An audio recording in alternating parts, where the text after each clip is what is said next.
Hi everyone, my name's Rosie and I am the art instructor at House of Fun, which is an Oxfordshire-based social enterprise which do activity courses in Oxford and Abingdon throughout the holidays.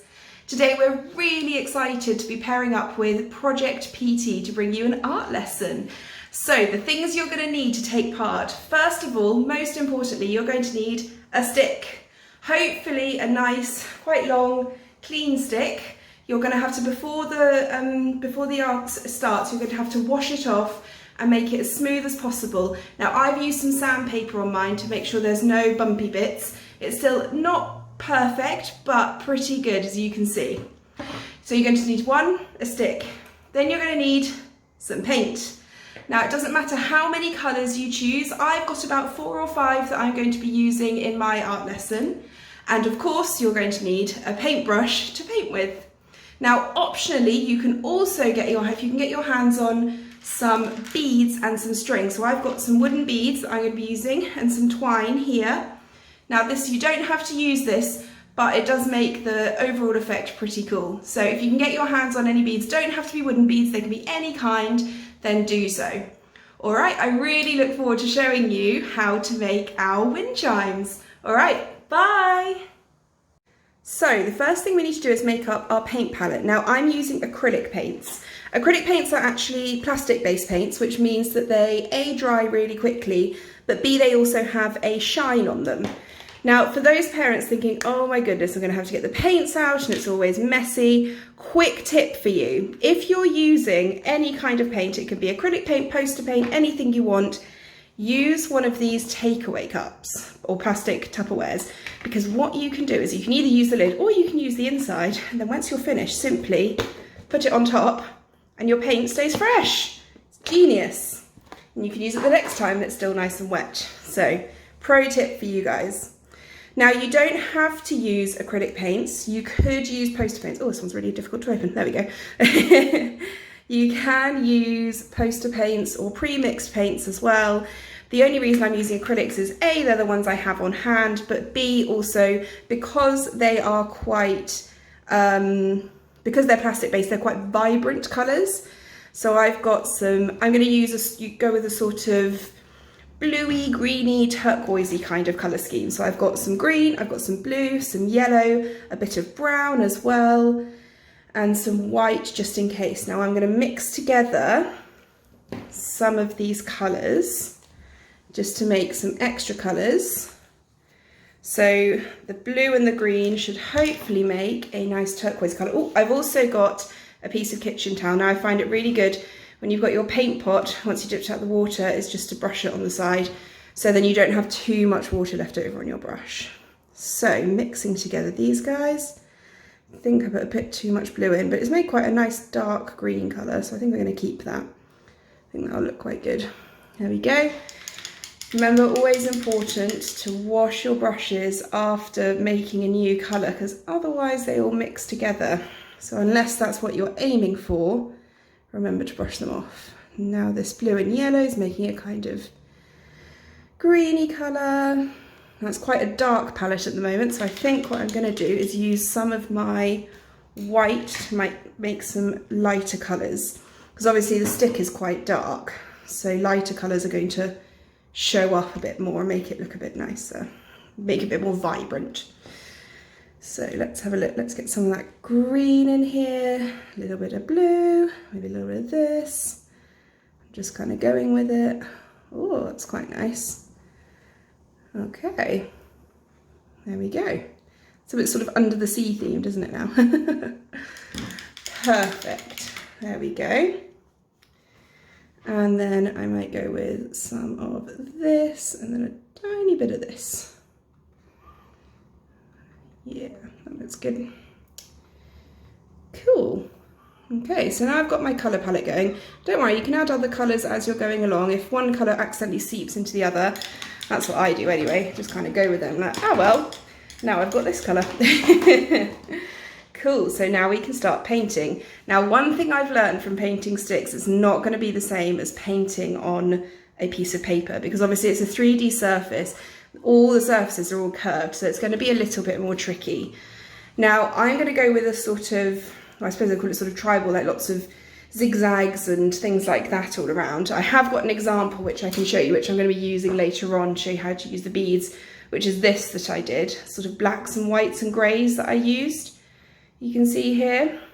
So you can do this sort of pattern, which I'm sticking with. I found that works quite well because if you make a bit of a mistake, you can easily cover it up.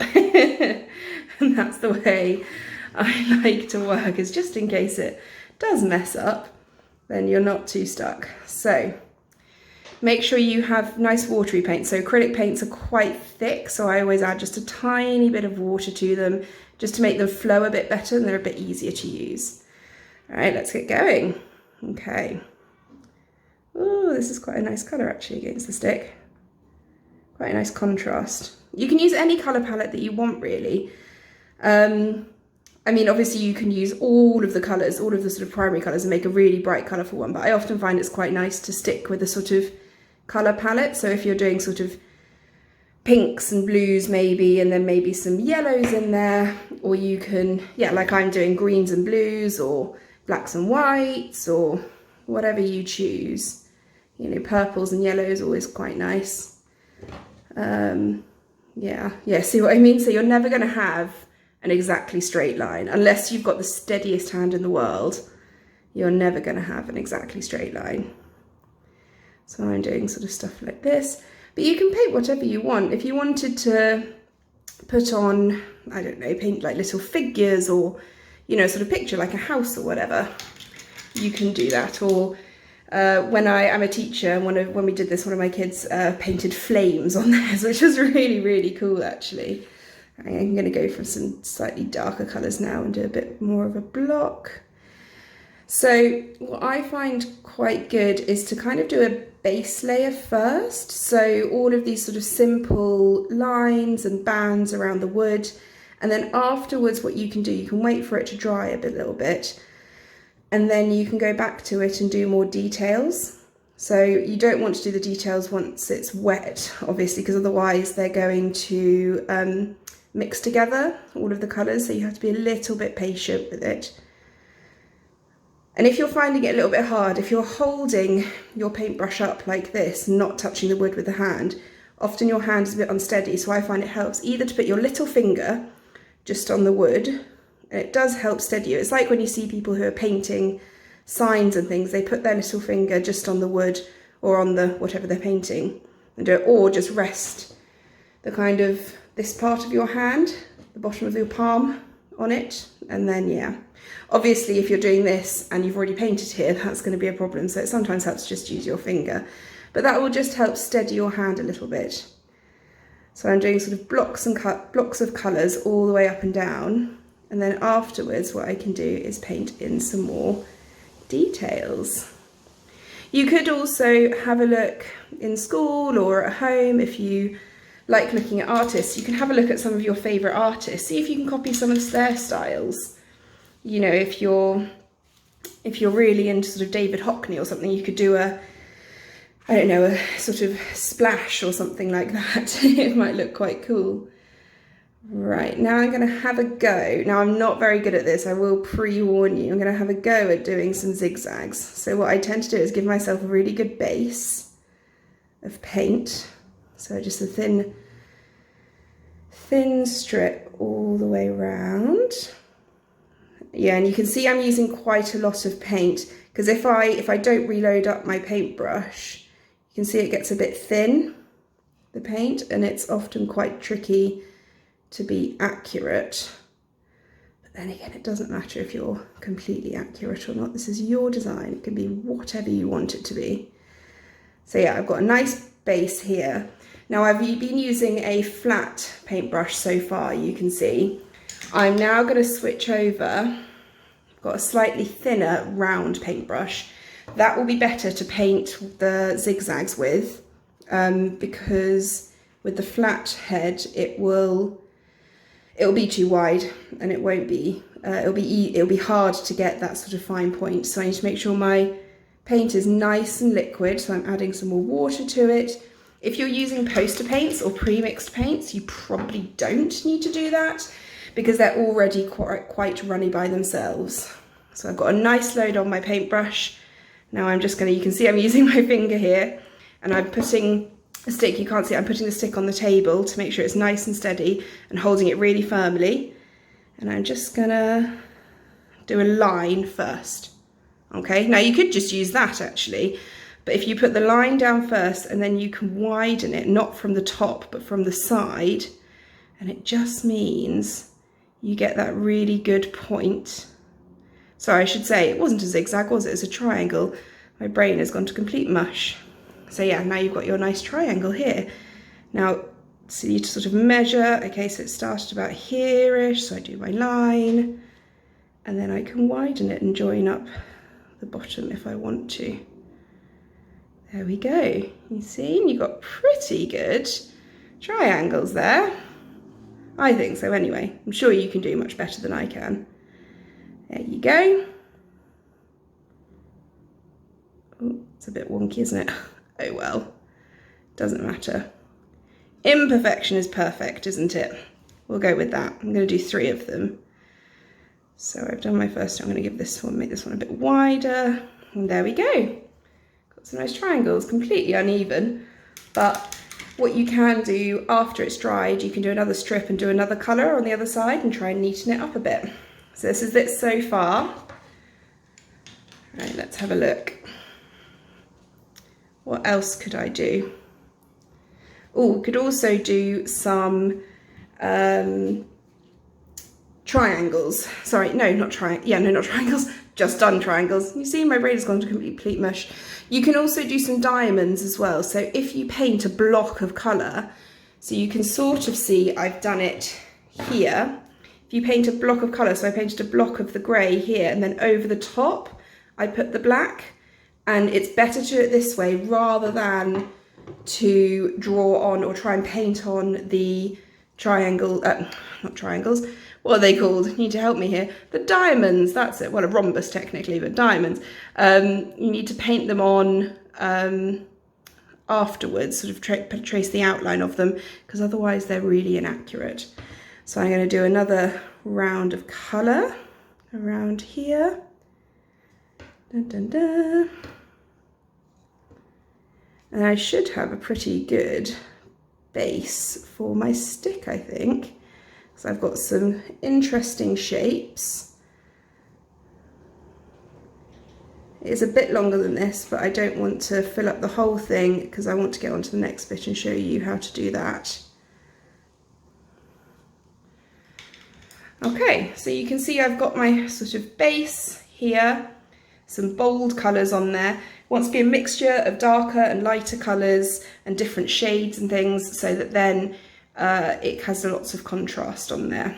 Now let me show you quickly. I know I said wait until it's dried, but just for the purpose of now, I'm not going to do that, just to show you what you can also do. So what you can do afterwards is once it's dried, you can do some other patterns on there. Now I encourage you to use both ends of the paintbrush, because if I want to paint some circles in here, rather than using the round-ended paintbrush, and it'll be inaccurate and messy and, you know, it's just a bit of a pain, rather than using this end, use this end. Let me show you.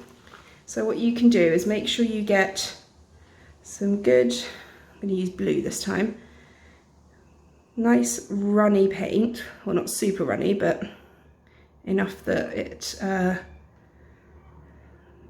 isn't completely stodgy. So you've got some paint there, and then you can get this end of the paintbrush, and if you just dip it in, not completely, and just so it's slightly coloured, you can sort of see that, I think. It's a bit blurry, isn't it?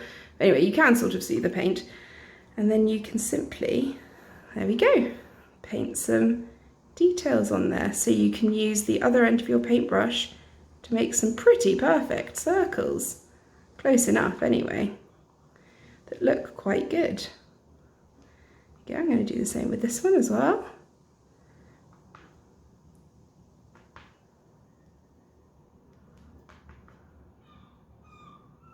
Ooh. Oh well, doesn't matter too much. I can always paint over it with the base colour anyway. Let's have a look. I'll cover that up later. Doesn't matter too much. It's your own design, so it doesn't really matter. There we go. So you can do that all the way along. You can do some other patterns. You could also use something like a cocktail stick, which has a really fine end, to draw some really fine patterns on this side. Or you can paint some figures inside, or you can do whatever you want.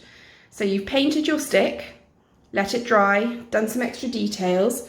Might end up looking something like this one here that I have done here. Okay, now this is the optional part, but it does make it look quite cool. So you can either take your stick and you can paint multiples of them and then tie some string around and hang them a bit like a kind of painted stick ladder and then hang it up. That looks quite cool. Or alternatively, you can take some beads. So I've got some beads and I've got some string, and you can make the sort of the wind chimes, I suppose. They're not really chimes, don't worry parents, they don't actually make sound.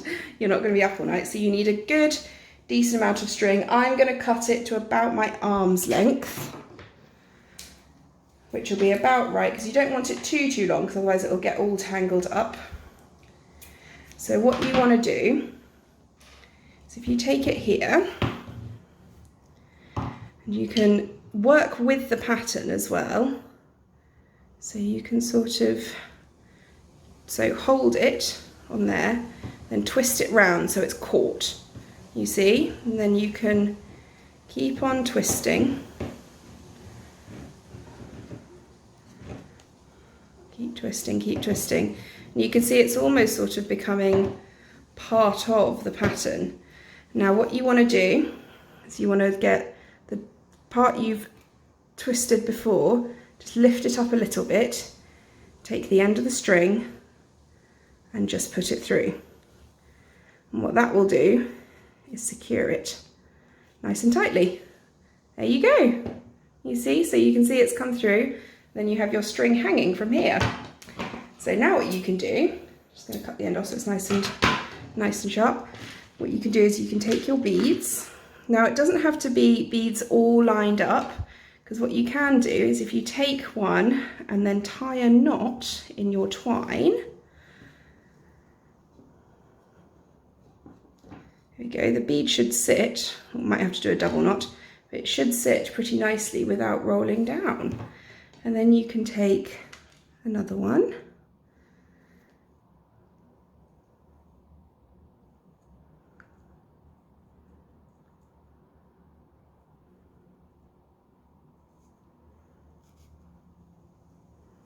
Okay, that wasn't a good choice. The trouble with buying these off Amazon sometimes is that they do tend to have holes. They're sure a bit smaller. So that's one thing you've got to make sure is whatever beads you do use, you've got to make sure that the string fits through the hole, because otherwise you're a bit stuffed. And then I can do another knot here. You see? So now you can make your string of beads hanging all the way down. But what you could also do is if you wanted to create one part of it that does have lots of hanging beads, so if you put your bead through, or put multiple beads through,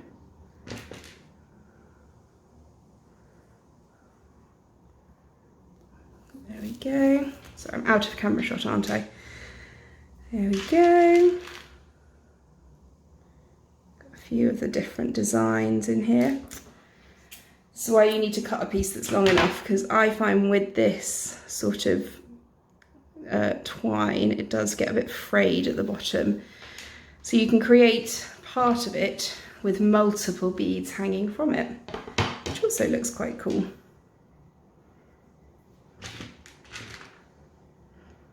One has to be way too small. There we go, I'll use this one. Here we are.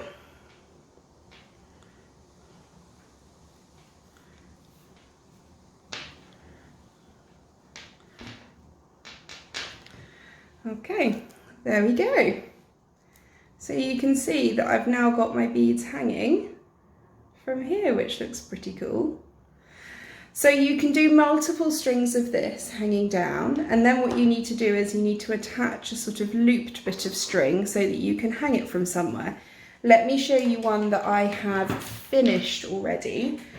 I need to get it down just one moment so that you can see sort of what I mean. Now this one, if you do get the wooden beads, you can also paint them, which does look pretty cool, which I've done with this one. So, sorry, let me show you. So here we are. Sorry, you can see down into the car park from my flats. So you can see here what I've got is I've got this bit of hanging string just here where it hangs from.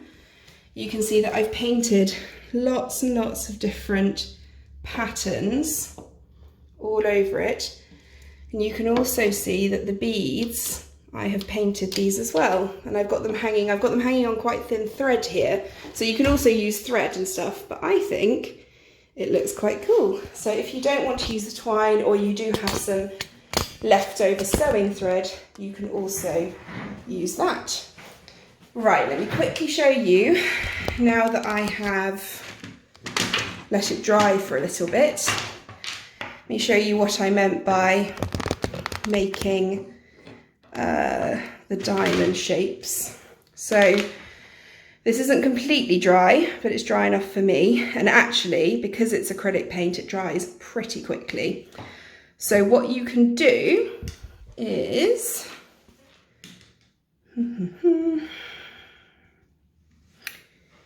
if you take, what colour should I use? Tell you what, I'll use the same colour I've got on the other end.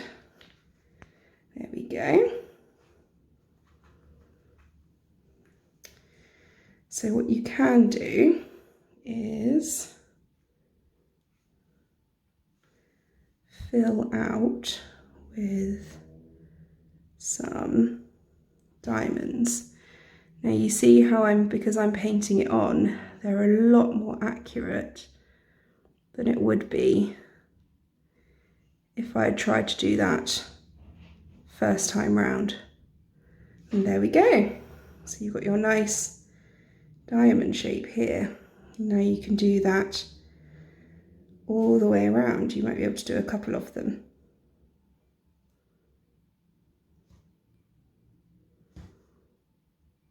There we go.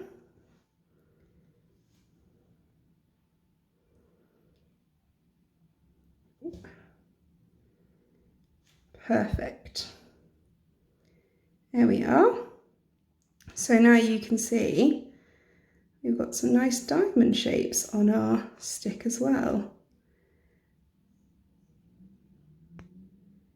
Like I said, it is best to wait until it's completely dry before you do this, because otherwise you will end up mixing some of the colours. There we go. So you can now see we've got our diamond shapes on here. And the same with this part as well. Remember me saying that you can paint some other colours, so I'm going to take my round-headed paintbrush again. And this time I'm going to use a nice dark colour, I think. So I'm going to take my dark green and I can paint.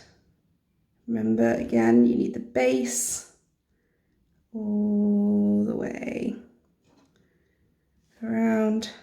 And again, same sort of thing. Do the point first and then paint down. You can see any parts that weren't quite straight, it does just sort of neaten them out a little bit. Do it again here.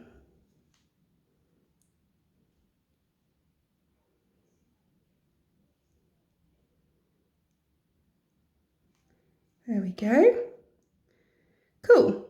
So any parts that you've got that you wanted to either neaten out, you can always paint on top of them. It doesn't matter. If you paint it and you think, oh my goodness, I don't like this very much, the beauty of this is you could just paint on top of it. And then you can hang them, you know, in your bedroom, or you can hang them outside, or you could hang them on your window, whatever you want. And you'll end up with a pretty cool looking stick. And you can add on your beads as well. Here we go. You can add on your beads as well. and make some wind chimes, and they'll blow in the wind, and yeah, look pretty cool. All right, I hope you enjoyed the art lesson. I'd love to see any of your work, so if you could either email us or post it, or I'm not sure how it's going to work, then it would be really lovely to see what you have made. All right, take care and stay safe, and thank you. Thanks for having me. Bye.